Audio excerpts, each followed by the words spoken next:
I was probably around 12 years old then, and probably my late teens, so maybe 1920. I was dating somebody that was into fitness. He was pretty fit, and he would read the magazines and work out quite a lot. So he took me to my first gym for weight training and introduced me to the magazines. And at that time, there was no women's magazines. It was mostly men focused, Muscle and Fitness, Muscle Mag. There was no Hers yet. And I just loved even though that was the men's magazine, they always had the fitness models section, which usually took up half the magazine.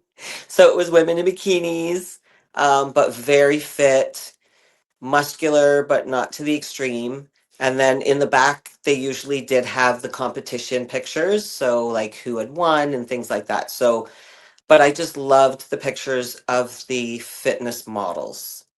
And I was like, that's what I want to look like. Well, like I said, the sport has evolved over the years. I remember when my brother, he was my older brother, he used to play football here in our hometown, and he used to get the muscle max. That's how I got into it. Flex and Iron Man, and muscle Yeah. fitness was very popular. And Yeah. then I got older. I really got more into the women, more into the guys because I was becoming a teenager. But still, it was a lot of us we use those magazines to help us work out and train. Especially, I used Oh, to play football in high school, and I used to lift the weights. And I'm also just collecting because there was one magazine. It was strictly really an all ladies magazine. It was Women's Physique World, and it hmm was it came out around about the '80s and it lasted up to 2000s. And now, as a guy I know, he's running his own magazine, which is an Amazon Fitness magazine, which is also a magazine dedicated to your ladies, because women in bodybuilding by that time was very it's just still starting up. I mean, you had Rich right. McLeish and you had Corey Everson, and one of the biggest documentaries for women's bodybuilding at the time was Pumping Iron 2, and that came out around about the early '80s. hmm Yeah. Yeah, so the magazines had a huge, huge impact on me. And it's funny because I would take the magazines to the gym, put the magazine on the bench, and copy the exercises. And then as far as the diets went, I learned how to train like a man. So, and when I first started, of course, I did everything wrong. So I was eating too much and consuming tons of pasta and things like that, thinking, oh, I'm gonna, grow muscles. And I knew nothing. And the magazines did help to a point, but it wasn't really until the women's fitness magazines came out that I really was like, oh, okay, this is more how I should be doing things. And things evolved from there. So the magazines were huge. Yeah, if it wasn't for that, I would have been lost. Yeah, it's like everybody starts out this sport where they try to find the thing that works for them the most. For one thing, men and women, we're biologically different. What works for a man may not work for a woman. Yeah. And what was that first show that you competed in? What was that experience like for you? So my first show again goes way back. It was probably, I think it was maybe 1990. I'm sorry, my dates and years are terrible, but I think it was about 1990. No. Sorry, probably 99. And it was an organization that was just starting in Canada, in Ontario. I think it was WNSO. I don't even remember what it stood for. um, and I really decided to do it just out of boredom because I had been training for a few years and I just wanted to kick things up and I wanted a goal because I felt stale in the gym. I was going to the gym, but I was at the point where I was like doing the same thing over and over and I didn't have a goal. So I wanted a goal and I didn't get a coach, anything like that. I thought I'm just, gonna do it myself. And it was more of like a fit model look for that show. I knew nothing about the IFBB league back then. Um, and it was a great experience. So you got to do the tanning and the heels and all that, and there was no I had no help with posing. So I was literally learning again from like magazines and, and things like that. Um, but I just like the whole experience of it and having that goal. I think that was the biggest thing for me was having something to do it for. Yeah, everybody has that thing that gets them into the sport, the goals they want to do. To be a great athlete, you have to work on certain things like your posing. You got to work. Especially you wearing the high heels because Yeah. they. Yes. I, It's not I easy. yeah, because I have tell ladies that when they started out, like you started kind of like it was a bikini division, right? We first started out, or was it like a figure? I think no, My first show was more like a fit model type thing. yeah, fit model. Yeah, Um, that's yeah, but it wasn't with the IFBB. So yeah, it was more like you show up in a bikini. They had like a evening gown round. It was more like a fitness model type thing. My first show. Yeah. yeah, all right. Because there's every different organization has different types. Like NBC and IFBB are just kind of connected, and then you have other Right. organizations like NABA or also the PCA, and everybody has different categories. But yeah, Yeah. here we got some people coming in right now. We have a man, Balls Deep, coming through. He says this. Hello, Balls Deep. He says, "Good evening, gorgeous." Hello. So he says, yeah. He says, "Smash that like button." Thank you, brother. Also, he says, "Peace and blessings, beautiful." Thank You you. know, his one of his other monikers is Chicago in here, and one more he says, "Schmo gang, gang, gang, gang, gang, gang." I know I'm a member. And also we have here from a man, KL the Wanderer. Shout out to him. Also, he does content for all you ladies. Says, "Hey, what's up? Yeah, yeah, yeah. Hey, brother." And also, this is from my man Ballsy. Says, "This says, will you get back to vlogging on your YouTube? It's been about a year. So you Oh, also, yeah, you also have a YouTube channel. And I when did you do. start a YouTube channel?" Oh my gosh. Back in, I guess it was COVID, like 2020, when everybody kind of started. And yeah, it was good for a bit because I was working, but not as much as I'm working now. So I do want to get my channel going again. And the podcasts are kind of helping me get remotivated for that. And I do want to get it started. I wanted to document my prep last year because obviously you don't know when you're getting your pro card, and now I really regret not having it documented. So this year going into a pro debut, I definitely want to get it going. I just have to learn. I don't know how to edit properly, so that's been holding me back, and I just have to bite the bullet and do it. So I'm hoping within the next month to to start up again. And Well, thank like you I for said, watching. It's like yeah, I only like have a few subscribers, so it's like thank you. well, I tell you, I've been doing this for about 6 years. It took me a while to get to, Of course. working editing and just like that. That's why most of the time I do my interviews, I prefer to do lives because I hate to do editing when I do these lives. That's like doing them Right. right here. So, Yeah. but yeah, I understand it's a lot of work, especially you have a YouTube channel. You Yeah. have And to, time. yeah, yeah, put out, and especially when you're training, you're working out. And you just said you're planning on making your pro debut. Is it this year? Yes. Ah, Oh yeah, I'm yeah. older. I don't have years to wait. The saying for the younger ones, they're always like, "Oh, the stage will always be there." And I'm thinking, well, hey, I'm going to be 55 in May, so for me, the stage will not always be there. So I have to make the most of the next 5 years. So I'm going to be doing that, God willing.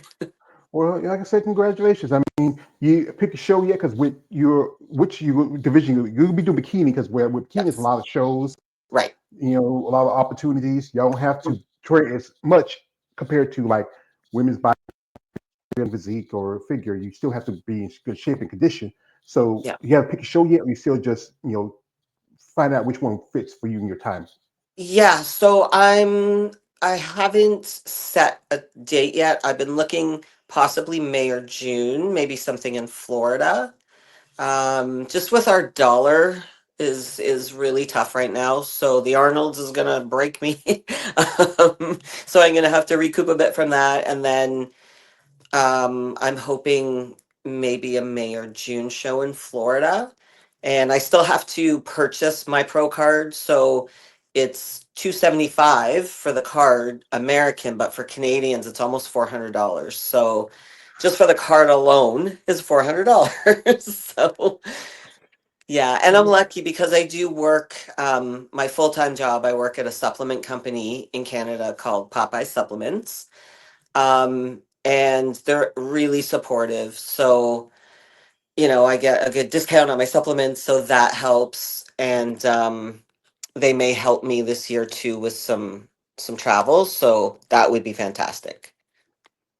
Well, that's good. That's good. That I think it's one thing I talk about on my channel that sponsorship does help, especially for y'all ladies, because the expense of doing the shows, traveling, paying your pro card fees every year. That's one of the biggest expense. I Yeah, mean, it's so much involved to it. Bodybuilding compared to other sports is not very lucrative unless you got sponsorships or you got deep right. pockets. Because I keep saying this between you look at the division, especially between the men and the women, the guys got to wear a pair of banana hammocks and board shorts. Tank, Yeah. that's it. Yeah. Y'all ladies have to present this look, of muscle and also beauty, Hmm. femininity and strength. And your suits, that's right there. It's gonna cost you a bunch. That's Hair, expensive. makeup, yeah, I mean, I've known ladies who a good suit might cost you a couple of $1,000. It's decent enough, but Yeah. it's just. And then you think about shooting for probably a show in there's the Clash series does a lot of bikini, Hmm. and Yes. they did a show a while back. They had Women's Physique, but this is not gonna have next this year. But that might be something that you might be interested in. Yeah, because I also have to make sure that they have my age division because I would love to do the Toronto Pro, which would be in June, but they don't have my age group for pros. So I can't even compete in Canada. So any show I pick is going to be in the States. So that's why I just have to make sure that the shows have the 50 and over and the 55 and over, so I can compete. And definitely I'm going to be doing Pittsburgh.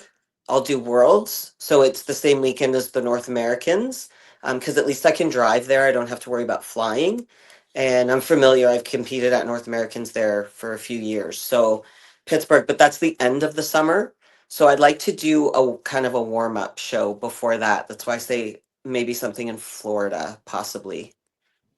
Yeah, that's up to Florida is a mecca for bodybuilding. I mean, one of the Yeah, biggest meccas next to I think California, where everything kind of started for bodybuilding, and then you got Texas, yeah, and also there's New York is kind of growing a little bit, but yeah, it's mostly Florida's one of the biggest because I know a lot of ladies have done interviews with right. who live around that area, who compete in that area.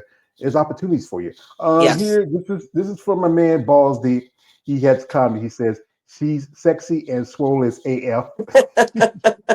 Also, Oh, this is thank for you. my man KL. He says she looks like a fit model for real. So that Well, speaking of that, so I just made it into there's a Canadian magazine, Inside Fitness, and every year they have the Hot and Fit 100 of Canada issue. So I made it, well, this year I tried out for the issue. Like you send your pictures in, and they pick 100 women across Canada to be in it. So I did make it into the magazine this year. congratulations. So that was exciting too, because back when I did start this whole journey, I used to say, oh, because I did it through the magazines, I used to say, oh, I would just love to be in a magazine. So who knew that 30 years later, I'm in a magazine? So I don't know if you can Congratulations. see I the can see you picture, but right there in yeah. the hammock. Yeah, Yeah. and I did that shoot when I went to watch the Olympia in Vegas last year, and I shot with a Canadian photographer from Windsor, Ryan Lomer, who is absolutely incredible, and we shot down in Vegas, and it was fantastic. So I'm hoping to do that again this year as well, hopefully. That's pretty cool. I mean, opportunity where you get attention for yourself, recognition. I Mhm. mean, back in the day, I used to remember a lot of ladies getting the muscle mags, but now they don't Right. happen too much as often like it used to be. Yeah. one things I like is a while back a friend of mine, she got me, this is a magazine I used to always get when I was younger, and that is Muscle Development. I have some back issues, and it's an issue with Andrea on it. And a Yeah. friend of mine was at the Olympia back in 2023, and she had Andrea to sign it. Yeah. Yeah, it's just great when I get this someone, especially like her, the current Miss Olympia champion, and just take the time out and it supports me. So, is there anybody that you follow in the sport that you're a fan of? So, well, back in the day, I have to give it was Monica Brandt was my like goddess. And I did finally get to meet her in person at the Olympia last year. So that was incredible. So right now, as far as like the bikini division, I do watch because and they're Canadian, so you have to love supporting them. Of course, Lori Chapados, Jennifer Dory. Um, and I do like Amy. I can't think of her last name right now. She's kind of hot on their heels, as we should say. Um, I would say those are the ones that I follow. But I do love Andrea. I did meet her at the Olympia as well. Um, yeah, I don't know. And the wellness women, I don't know all their names. I know Cass and a few of their names, but the wellness women, oh my God. Genetically, if I was built that way, I would just love to be in the wellness division. Their bodies are insane, just and they're gorgeous. So Yeah, it's yeah. I yeah. mean, yeah, it's just crazy. Some of these ladies just, it's a very popular division now. I think a lot of ladies who are switching over to that division. I think, Yeah. like I said, it's a division that fits if you have, that's why the Brazilians do so well because they have those strong, as I say, Afro aesthetics. The Yeah. bigger hips, the fuller, waist, they're a lot thicker in the thighs. They can put on the size Yeah. for that division compared to others. That's why I think everybody tries to find the division that works for them, Exactly. especially with their body types. Here we got a comment from my man, Balls DB says, congratulations on your debut. Appreciate that, brother. Thank you. Also, this is from man KL says, could you discuss a little on what your podcast or YouTube channel focuses on? I would check it out, Michelle. So, talk about a bit about your YouTube channel. Yeah. So back, sorry, my light keeps going out. Back when I started it in 2020, it was just kind of like a mishmash of not too much training. I did a couple like unboxing ones. I ordered some stuff online and opened it up and some food, like meal prep, things like that. So moving forward, I want to focus more on training, prepping for the show, kind of day in the life things, because I know what I like to watch. I like to watch the YouTubers that are just real and show you like a day in the life, and this is what I'm doing today. And so I'd like to kind of do something like that. I am thinking about like my own podcast as well and just discussing anything like anything that people just want to hear, I guess, like starting with fitness and kind of branching out into anything else that happens to pop up. But yeah, it would be mostly fitness oriented, obviously, and just the struggles and things that happen and the good, the bad, the ugly, all that stuff would be really cool to be able to put out. Yeah. All right. I understand. It's a lot of work to do a YouTube channel. I mean, I've been doing mine, like I said, again, for about 5 to 6 years. And I Mm, got into it because, I was taking care, like everybody knows my story. I was taking care of my mom for a long time. And I just started doing little stuff here and there. But because I was such a fan of women's bodybuilding, female bodybuilding, I said, what, let me just talk about this because this is something that helped me out when I was mhm. dealing with my mom's stuff. And then, later on after she passed, I said, what, now I have a focus, because, you Yeah. know, it gives me something to do, to talk to you ladies, to hear your stories, to follow your Mhm. passions, But as I said, one of my crimes is I am a muscle person now. we get, Uh, we get, I wouldn't we call that a slow. crime. I know, but sometimes it's just, as I'm a particular type of criminal. Sometimes he just loves anarchy and chaos. And it's fun opportunity to talk to any ladies because to hear your story, what got you started, and what makes you want to compete. It's a very extreme sport, bodybuilding. Mhm. Yeah. Um, for sure. And when I started, like I said, when I started, it was kind of like a fit model thing. And then it evolved in 2017. I started competing again because I stopped competing for a while just to raise the kids and family life and all that. But I always trained. I never stopped training. But then when I started to compete again in 2017, I took it more serious, got a real coach, and went into the IFBB league and started in women's physique.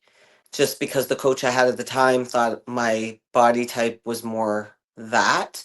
But then well, along the way, I found out because he stopped coaching after a couple of years. So I didn't have him for too long, and he was a great coach. But I'm just a hard gainer. So my body likes to be lean, which was great for women's physique, but I couldn't get the size. So I went between figure and physique, so I would cross over and compete in both. And I did okay at the regional level, national level as well. I did okay because I was a little older. I was always in the well, I must have been in the over 45 back then. So in Canada, in I was always competing in Toronto. The shows weren't that big for my age group. It wasn't like an open division. So I did okay, and that kept me going forward. And then the one year I was at North Americans and I got pictures back. I think um I was competing physique, I didn't place at North Americans, but in figure, I think I got fifth. I made top five. So I was really happy with that because there was quite a lot of competitors at North Americans. And but when I looked at the pictures of the five of us on stage, I looked at my build and I looked at my legs and I was thinking, oh man, and seeing the bikini girls at North Americans backstage, I thought I kind of look more like they do body wise. And I was thinking to be able to push the size to move from fifth to first for a pro card at North Americans, I'm going to have to put some serious muscle on. And at this point I'm 50. So I'm like, okay, that's a little extreme. That's a lot. That's a lot to ask my body. So I thought on it long and hard and I thought, okay, I think I'm going to switch over to bikini. And hired another coach, told him what I was going for and I did have to size down a little bit and the posing was a lot to learn because it was a lot softer. I was used to like that hard, posing, which you don't do in bikini. And my first bikini show went okay. I didn't win, but again, I think I was 3 out of 3. um, and but I thought this is where I fit. And then going back, that was a regional show, and then going back to North Americans, I got fourth in a really stacked lineup. So I thought, okay, this is where I fit. And then talking backstage with Sandy to the head judge at North American, she's like, no, you're definitely bikini. Just keep growing the glutes and you'll be fine. Because there was not much on top that I had to change. It's more just maintenance.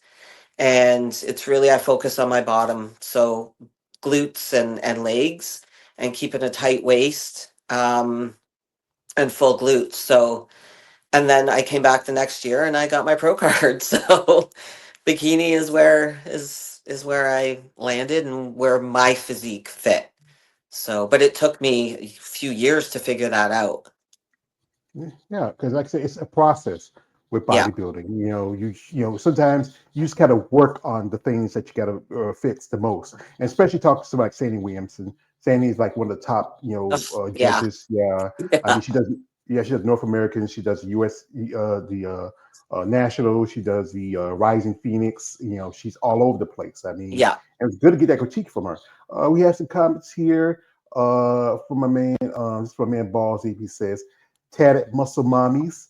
So he'd also like to ask you this question says, this is how many tats she got? Oh my gosh. Well, I lost count because there's a sleeve going on.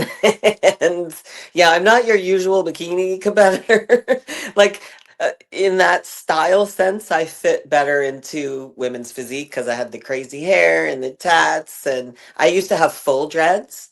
And then when I went into bikini, I softened the look for bikini.